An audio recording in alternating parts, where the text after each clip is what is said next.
But today here in Sema, talk to us, what have you brought?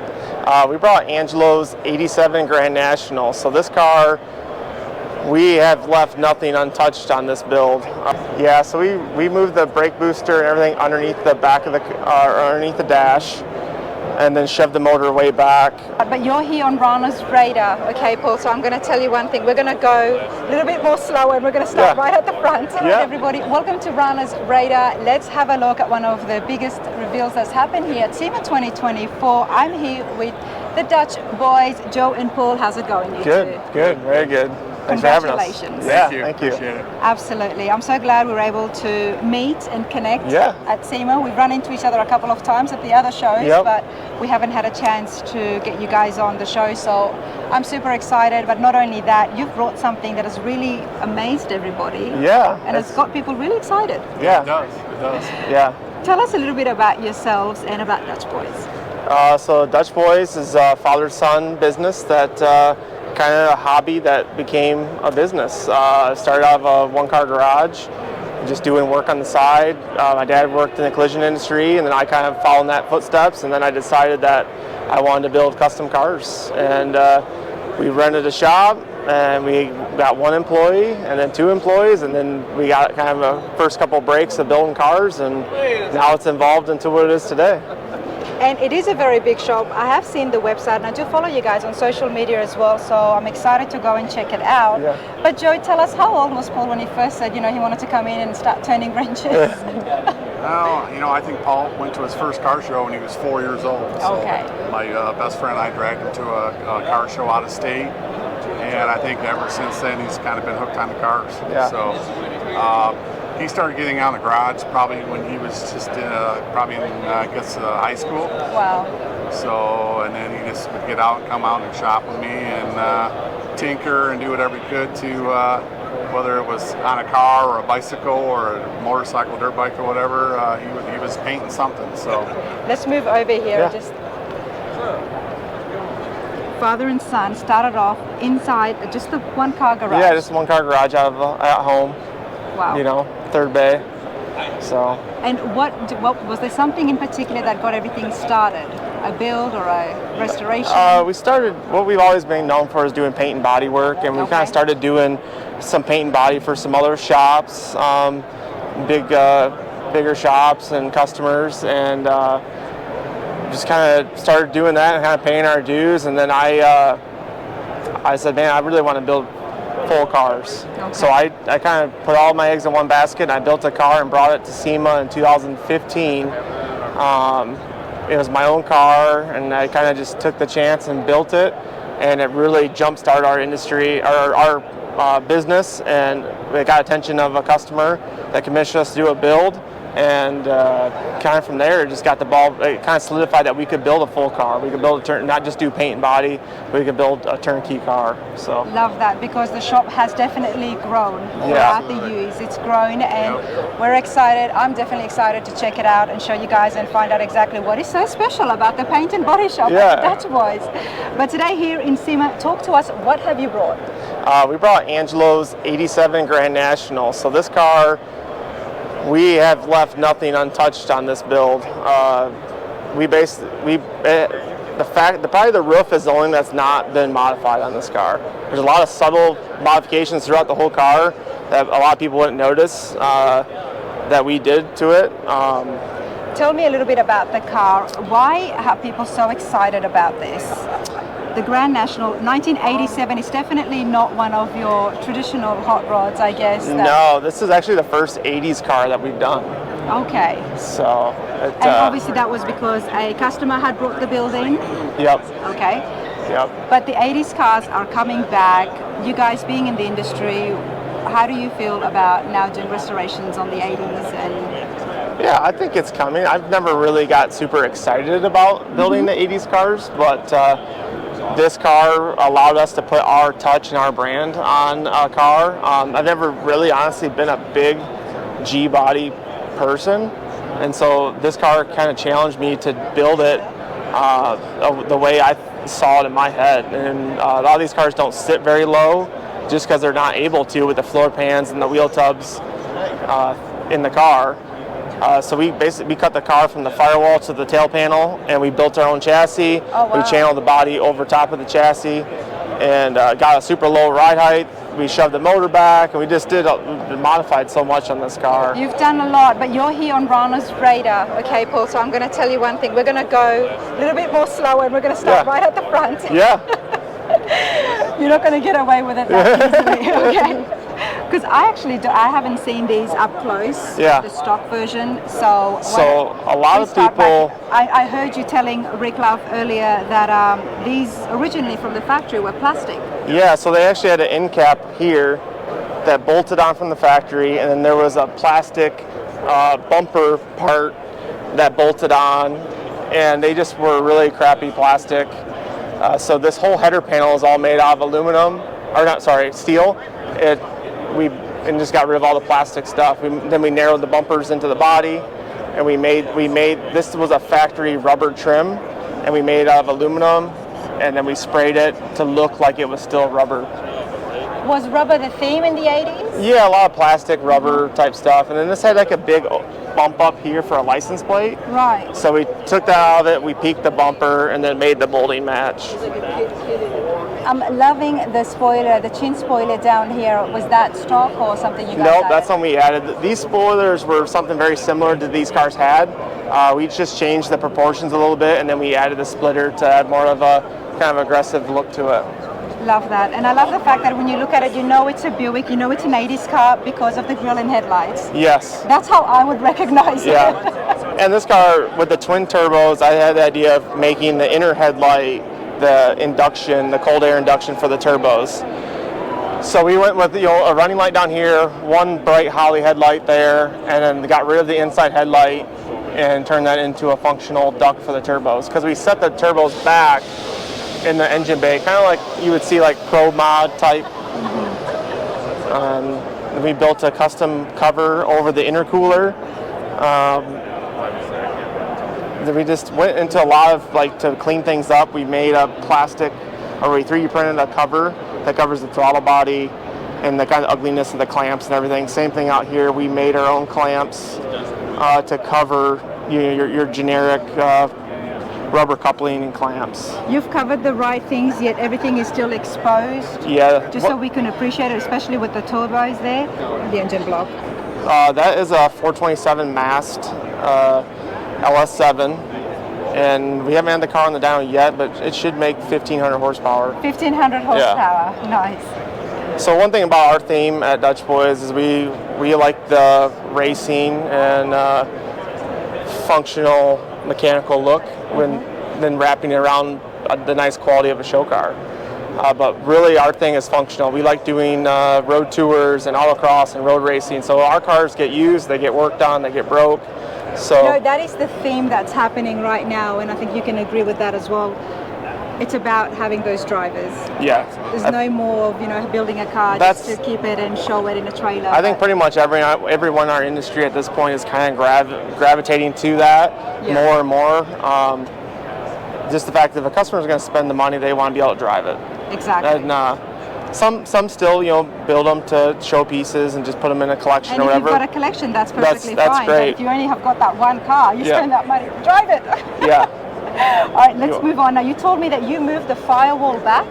Yeah, so we moved the brake booster and everything underneath the back of the underneath the dash, and then shoved the motor way back. And like I said, we built the chassis and we used Detroit Speed X-Gen front clip, and then we built everything else. So we were able to set the ride height of the car, and set the wheelbase, everything from scratch at the shop on the chassis jig, and that allowed us to kind of have some more room in the engine bay for packaging and cooling and mounting things. What did you guys start off with? How bad was the condition of the car? It wasn't too. It's actually a pretty solid car. Okay. Pretty solid car. But then you made your own chassis, so did you make your own chassis? Yeah. Yep. Okay. Yep. So we the biggest thing of these cars is they were a body on frame car. Okay. And to get them to sit low, the floor pans in the cars did not allow for the wheels to go up in the wheelhouses because the trunk hinges were there. So we we just cut everything out and we set the car at the ride height that we wanted on the table. We put wheels and tires on it. And that's why you couldn't use the stock chassis. Yep. I'm with you. All right. And then we machined, the GNXS was kind of the hot ticket Grand National back in the day. So we machined the side fender vents, and we should machine the vents that sit over top of the turbo just for some heat extraction. It's beautiful. It goes so well with the black. And not only that, I'm loving the wheels. Yeah, so Greening machined those. Jesse and his team down there machined those. And they fit the Grand National theme. And then we advanced plating did the black chrome for us. And I thought these cars never really had any chrome or like that, but I really like the black chrome plating that I've seen on other builds. So I kind of incorporated this car in a few places, and I think it's just the right amount of elegance to kind of bring into this car. That's spot on. The Buicks that I have seen, a lot of them, they do go for the shiny wheels, the wide wheels. Yep. This just makes it look really elegant and classy. Yeah. And I'm loving the black chrome. Of course, Jesse Greening has been on the channel multiple times. Amazing work and wheels that he does. Okay, let's continue on. Now, tell me about Dutch Boys. Do you guys do interiors as well? We do not, but my really good friend, Jeremy Carlson at Avant-Garde, he did this interior for us. He came up and scanned it and had all the parts down there, and we brought the car down to Florida, and they mounted it and did the interior for us. But Jeremy's a really good friend of mine, and we have a couple cars down there right now, future builds. And Jeremy does great work with the 3D printing. He has been on the channel before. Yeah. Joe, with so many years of growth, have you ever thought about having interiors in-house? We've thought about it, but I think we're so busy with our body paint work. I just don't know. If we found that right person, I definitely would consider it. We are doing more of our own 3D printing in-house, which there you go. Making clamps. And some of the other builds that are not at this level, we'll do some upholstery in-house, like your basic, but nothing at this level. And we have a couple other interior shops we'll work with as well. I love the 3D printing. So yeah, it has its use. Even if let's have a look. Yeah. Even if it's for just mock-up purposes. Okay. Wow. Just want to give you guys a good look in here. The thing with 3D printing is you can just see how tight and neat everything is, the fitment. Yeah, so all the door, all this stuff, your poles. It still has the factory latch splines in there, but then this activates it. Nice. And then the dash, to kind of pay homage to the Grand National, the dash shape. We didn't really go for 100% like recreation of the factory, but we wanted to kind of keep the styling, so with the orange and the dash shape, to make it look Grand National like. But this is teetering more like on the custom side of things. Absolutely. Now I feel like I'm seeing 3 different screens. There is a screen here and there is a screen down there, but what about the That's just painted gloss black like the outside of the car, but it does look kind of like 80s like a screen though. I thought might light up. Yeah. Okay. I'm loving the shifter. Yeah, so that's something that Jeremy, they 3D printed the adapter for it, kind of made their own kind of looking shifter knob to just have a different look than just like an off-the-shelf product. This has been done so well, and we've got a full roll cage inside as well. Yeah, so like I said, one thing for us is the performance side of the car. Yeah, I can power this up real quick too.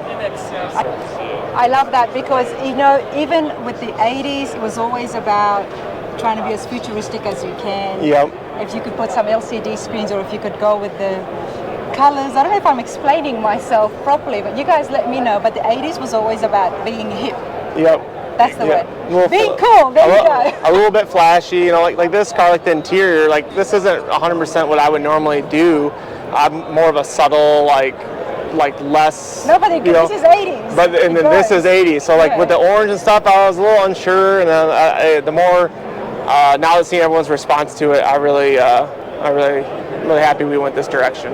I like it. I like it a lot. You sit here and you're sitting in a car that has been restored really well. Not only that, but you can feel that it's an 80s vibe. Yep. Just the vibe, because it looks so modern everywhere else as well. Yeah.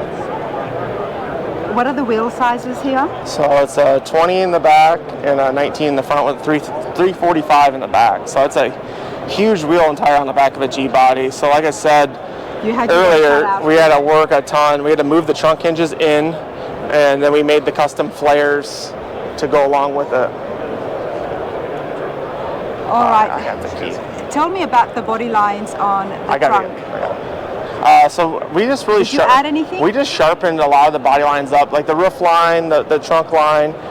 We just went through and really sharpened some things up. Rear molding is all one piece. We made the rear molding one piece. Just trying to refine a few things from the 80s cars. The fit and finish on a lot of this stuff just wasn't very nice. Mm-hmm. So we spent a lot of time like getting a lot of this plastic stuff lined up. And we made, like I said, we made the bumper ends.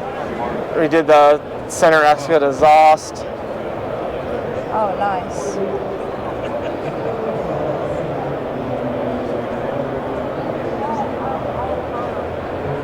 You might actually get a few more 80s wheels on your hand, you know? Yeah. Wow, this is pretty cool. Can we see what's inside the trunk? I'm going to say trunk. I've gotten used to saying that and not saying boot. Oh, nice. So these are some storage compartments down here to put detailer, things like that, each side. And then the back there, you can pull that down and access the battery and electronics. Are the owners here? Yes, actually the owner's seen it for the first time. Angelo. I would love to say hello to him and Angelo. congratulate him. Hi there, Angelo. How you doing? I'm good, how are you? Can I get you on film here? Yeah. I'm Rana from Rana's Radar. Congratulations. Thank you. How do you feel? For the first time seeing it completely done, utterly speechless, but I will say, the overall vision of the car from what we talked about from the very beginning, basically rebuilding a car from 1987, what it would look like today, they knocked it out of the park and exceeded. It's been very well received. As it should. Yes. Now tell me about yourself and the 87. How did you come, acquiring it? Did you have it? Did you go out looking for one? Always liked it. I remember as a kid, went to a Buick dealership with my father, and there was a Grand National sitting in the showroom floor, and I told my dad, I'm like, oh, that's the one you got to get.